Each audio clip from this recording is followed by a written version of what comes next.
Oh, okay. Good question. How much cash should I set aside for retirement? I hear 1 year of expenses is pretty common, but what if I want to retire by age 50? Okay, should I have more than a year? What I want you to do is actually consider all of your income sources. Okay. So not, at the age of 50, I don't know your entire financial situation. So if you're a retired police officer, some kind of first responder and you have your 457B plan or maybe even TSP, if you have the first responder code in your 401k or whatever, then you need to consider all those income sources first. And also the second thing is, do you have, other than pension, do you have like maybe VA disability compensation that's coming in? If you make, let's say, $4,000 a month on 100% disability from the military, then that's something that you want to consider for your emergency fund. And you need to find out if that's something that you could live off of without having any investment withdrawals, right? So the first thing I typically do, let me go ahead and zoom in on that so you guys can see that. So when it comes to fire expenses, this is gonna be, let's say you need 100K and then multiply by 225, then you need 2.5 million invested, okay? So what you typically need, what I personally recommend is you wanna have at least 18 to 24 months of cash set aside that's completely separate from the investments. Okay, so let's assume that this one is going to be, I don't know, in an index fund with a taxable brokerage, like the live stream that I just did about that. Now, when you go to the FIRE calculator, you can download that for free by going to visiting firestation.com/resources. You can get the FIRE calculator for free. So 18 to 24 months. Let's just, for simplicity's sake, let's go with 24 months of cash set aside. That's going to be $200,000 cash. Okay. Do I want to put all that in a high yield savings account? Not necessarily. Depending on when you're watching this video, the high yield savings account could be down from 5% to 3%. When the Fed starts cutting interest rates, it's going to be going back down to 3%, 2%, maybe, right? So what about CDs? Those are the things that you want to think about to make sure that your cash is safe and it's away from your investment. So in case of a bear market, like think about 2007 and 2009 during the global recession. When recession happened, it wasn't like the breaking news, stock market is going to crash for the next 19 months, right? They didn't say that. It was more like, whoa, unemployment went up. There's a little bit of deflation going on and people are losing jobs and people are not spending money, all of that. And all the way till the end of 2008, I believe that's when we hit maybe 5.5% unemployment. And the stock market just kept going down and down, right? Businesses start failing. And those are the things that you're going to have to pay attention to. So considering that bear market length, that was 19 months. But if you go back to the dot-com bubble when it bursted, 2000, 2001, 2002, 3 consecutive years of bear market. The S&P 500 was, it was in the negative territory. So when it comes to, let's say 2025, market down, let's say the market was down by 10%, okay?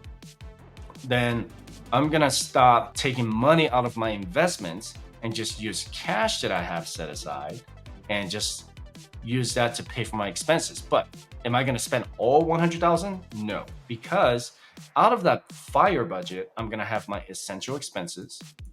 There will be, those expenses are what I need to survive on during my retirement. Okay.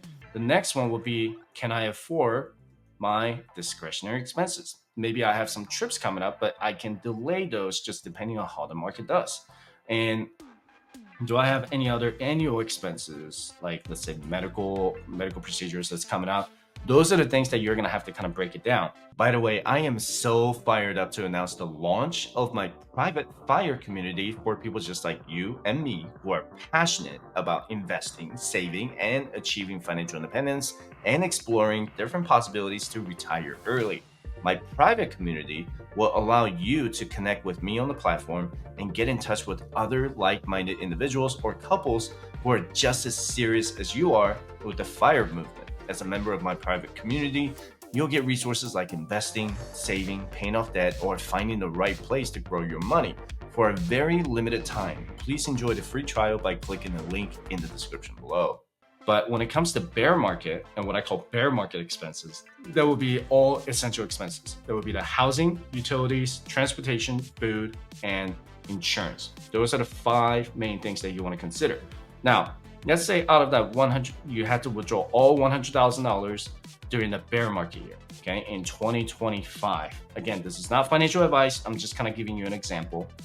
Now, in 2026, market recovers. Then I'm gonna start selling some index fund to replenish emergency fund. Okay, so I'm gonna sell maybe a little more because the market starts to recover by, as an example, let's say plus 15%. Maybe out of that 15%, I could put 5% of that to the emergency fund or bear market fund. And then I can use the rest of 10%, or I'm sorry, 4% for retirement expenses. And then just leave the rest of 6% remain in index fund. Okay, this is just an example, but I'm just kind of giving you an example of, the thinking process of how do I wait? When should I do this? And when should I retire? And how do I know if the market's going to do well or worse than the year before? You got to pay attention to what's going on with unemployment rate. You got to pay attention to what's going on with any governmental changes, any new policy changes, not so much the election, but these are the things that you want to pay attention to, right? So if you're retired early at age 50, then you need to make sure that you know what your cash flow is going to be for 50 to 59 and a half. We'll just call that 10 years, okay? Because you don't have access to what? No 401k, no Roth IRA, none of that. And maybe you're living on pension, disability, or taxable brokerage account, okay? So you need to kind of have that stress test. And before you even retire early, you need to run a stress test. Assume that you have the worst market crash. Could you still survive with the cash reserve that you have set aside? Could you survive on another income if we go through a long-term bear market? If you don't know the answer to that, don't pull the trigger yet. But as of right now, while you're in the accumulation phase, you should plan for 18 to 24 months. Some people do 36 months. I am personally planning for 24 months.